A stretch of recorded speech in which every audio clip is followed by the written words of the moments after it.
UP के बांदा में लोगों को बाढ़ जैसे हालातों का सामना करना पड़ रहा है, जिसके चलते बांदा में 110 गांव के रास्ते पानी में डूब गए। वहीं 3 गांवों को खाली कराया गया है। इसी के साथ 30 से अधिक गांवों का संपर्क मुख्यालय से टूट गया। आपको बता दें कि चिल्ला कानपुर हाईवे पर 5 फीट तक पानी भर गया है। वहीं निशान के खतरे से 2 मीटर ऊपर तक यमुना बह रही है। किसानों की हजारों एकड़ फसल डूबने से नुकसान हो गया है।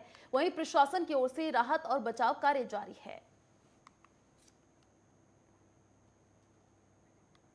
तो यूपी के बांदा से ये तस्वीर आप टीवी स्क्रीन पर देख सकते हैं। लोग परेशान है, बाढ़ आने के संकेत आप देख सकते हैं कि किस हिसाब से जलभराव की स्थिति देखने को मिल रही है। बांदा में बाढ़ जैसे हालात हो गए हैं। 3 गांव खाली कराए गए हैं। ये बड़ी अपडेट, बड़ी जानकारी आपको दे रहे हैं। तो बांदा में बाढ़ जैसे हालात देखने को मिल रहे हैं। 110 गाँव के संपर्क टूटा है। 30 से ज्यादा गाँवों का संपर्क मुख्यालय से टूटा है। ये बड़ी अपडेट, बड़ी जानकारी।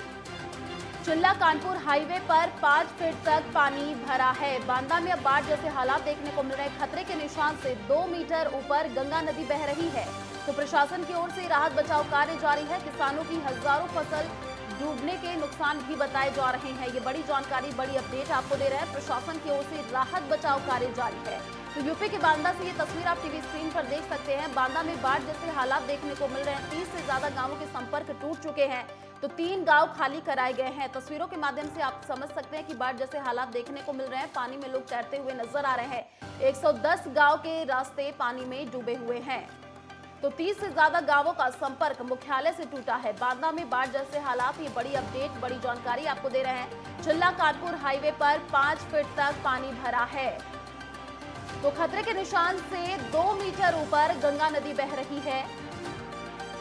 किसानों की हजारों फसल डूबने से नुकसान हुआ है। खतरे के निशान से 2 मीटर ऊपर गंगा नदी बह रही है। बांदा में बाढ़ जैसे हालात हो गए हैं। प्रशासन की ओर से फिलहाल राहत बचाव कार्य जारी है। तो तस्वीरों के माध्यम से आप देख सकते हैं यूपी के बांदा से तस्वीर, जहां पर बाढ़ जैसे हालात हो गए हैं। लोग अब परेशान नजर आ रहे हैं। 3 गांव खाली कराए गए हैं। तो 110 गांव के रास्ते पानी में डूब चुके हैं। अब लोग पानी में तैरते हुए भी नजर आ रहे हैं। तस्वीरों के माध्यम से आप समझ सकते हैं। देखिए, पानी में एक युवक नजर आ रहा है।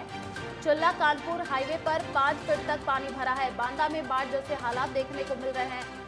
खतरे के निशान से 2 मीटर ऊपर गंगा नदी बह रही है। तो बांदा में बाढ़ जैसे हालात, किसानों की हजारों फसल डूबने से नुकसान की आशंका जताई जा रही है। तो ये बड़ी अपडेट, बड़ी जानकारी। प्रशासन की ओर से राहत बचाव कार्य फिलहाल जारी है। तो बांदा में बाढ़ जैसे हालात देखने को मिल रहे हैं। आप देख सकते हैं तस्वीरों के माध्यम से कि बाढ़ जैसे हालात बांदा में देखने को मिल रहे हैं। 3 गांव खाली कराए गए हैं। साथ ही 110 गांव के रास्ते पानी में डूबे हैं। तो 30 से ज्यादा गांवों का संपर्क मुख्यालय से टूटा है और 3 गांव अभी फिलहाल खाली करा दिए गए। चिल्ला कानपुर हाईवे पर 5 फीट तक पानी भरा है। तो यूपी के बांदा में बाढ़ जैसे हालात, खतरे के निशान से 2 मीटर ऊपर गंगा नदी बह रही है। किसानों की हजारों फसल डूबने से नुकसान देखने को अब किसानों को मिल रहा है। प्रशासन की ओर से राहत बचाव कार्य जारी कर दिया गया है। यूपी के बांदा से ये तस्वीर हम आपको टीवी स्क्रीन पर दिखा रहे हैं।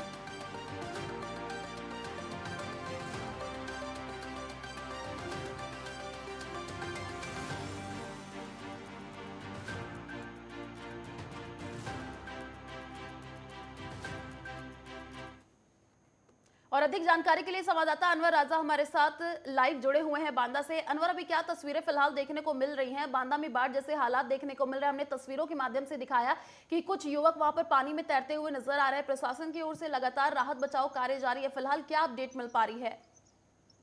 जैसे जिस क्षेत्रों में बाढ़ है, उन क्षेत्रों के स्कूल बंद कर दिए गए हैं। प्रशासन अपनी व्यवस्था में लगा हुआ है। कल राकेश सचान मंत्री आए थे, उन्होंने राहत सामग्री बांटी हुई है।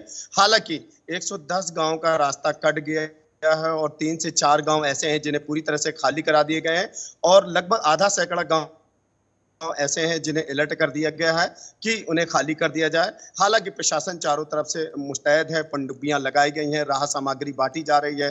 जो लेखपाल हैं, लेखपाल स्तर से लेखपालों को भेजा जा रहा है। तो गांव में कहीं ना कहीं जिस तरह से व्यवस्थाएं हैं, उस तरह से जो सरकार की तरफ से पूरी मदद की जा रही है। लगभग 150 हेक्टेयर जमीन डूब चुकी है। किसानों के जो क्षेत्र हैं वो बांदा में 3 नदियां हैं, जो केंद और चंद्रावन, उसके बाद यमुना तो यमुना पूरी तरीके से इस समय 2 से 2.25 मीटर ऊपर चल रही है खतरे के निशान से, और आगे जाने के बाद जब हमीरपुर क्रॉस करती है तो वो यमुना केंद्र में मिल जाती है, तो केंद्र भी अब कहीं ना कहीं पलट कर वो फिर बढ़ने शुरू कर दिया गया है, और चंद्रावल का विकराल रूप शुरू से इसे बना रहा है। तो जो बांदा के जो है, जो पैलानी क्षेत्र है, जसपुरा क्षेत्र है, यहाँ का बेंदा क्षेत्र है, वहां पर 104 गाँव में जो इसके पोल डूब जाने के कारण बत्ती काट दी गई है, बिजली काट दी गई, तो वहां कहीं ना कहीं ग्रामीणों को परेशानी का सामना करना पड़ रहा है। तो पूरी तरह से जो प्रशासन है चाक चौबंद है। जी अनवर, देखिए तस्वीरों के माध्यम से हम देख सकते हैं कि काफी परेशानी लोगों को झेलना पड़ रहा है, और अभी जो किसान है उनको भी काफी नुकसान हुआ है, फसलें भी डूबी हुई नजर आ रही हैं। अगर उनसे बातचीत हो पाई हो आपकी, उनका क्या कहना है? देखिए, प्रशासन से भी बात करी और ग्रामीणों से बात भी की है। तो ग्रामीणों ने जिस तरह से शुरुआत में बताया था, जो ढीला जो रवैया था अधिकारियों का, वो कहीं ना कहीं अधिकारियों ने टाइट किया है। कल मंत्री आए थे, 2 मंत्री थे यहाँ पर, राकेश सचान सहित एक और मंत्री थे, तो उन्होंने भी पूरी तरीके से उन्हें चेतावनी दी है और सख्त निर्देश दिए गए हैं कि कहीं ना कहीं जो ग्रामीणों को जो ज्यादा से ज्यादा सुविधाएं पहुंचाई जा सके, और उन्हें आश्वासन भी दिया गया कि जो फसलें डूबी हैं आपकी, तो फसल बीमा की तरफ से आपको जो बीमा करवाया उसकी तरफ से भी, और प्रधानमंत्री जो राहत सामग्री है उसको भी दिया जाएगा। तो जो ये प्रतिनिधि आ रहे हैं और समय समय पर प्रतिनिधि गांव में चक्कर लगा रहे हैं, अधिकारी चक्कर लगा रहे हैं, तो कहीं ना कहीं जो ग्रामीणों में है तो गुस्सा थोड़ा सा कम हुआ है और संतुष्ट है। जी अनवर, आप तस्वीरों के माध्यम से दिखाइए कि किस हिसाब से लोगों को परेशानी झेलनी पड़ रही है, क्योंकि हम तस्वीरों के माध्यम से देख सकते हैं कि काफी जलभराव देखने को मिल रहा है, और देखने को मिल रहा है कि जो युवक है वो पानी में तैरते हुए नजर आ रहे हैं। निश्चित तौर पर कई गांव टापू बन गए हैं और पूरी तरीके से घिर गए हैं। कई गांव के लोग जो हैं, ग्रामीण हैं, वो पूरी गांव खाली नहीं करना चाहते हैं। अभी प्रशासन उनको मना रहा है। कई जगह जो है उनके जो जानवर हैं, उनके जो घर की सामग्री है, वो नाव के और बोटों के द्वारा निकाली जा रही है। तो हम इस समय दूसरे छोर पर हैं। यहाँ से गांव थोड़ा सा दूर है। कुछ देर बाद यहाँ पर स्टीमर आएगा और नाव आएगी, इसके उस पार जाएंगे। उसके बाद गांव के जो लोग हैं उनसे मुलाकात हम करेंगे और बताएंगे आपको। जी चलिए, शुक्रिया अनवर तमाम जानकारी साझा करने के लिए। तो बांदा में हमने तस्वीरों के माध्यम से आपको दिखाया कि बाढ़ जैसे हालात हो गए हैं,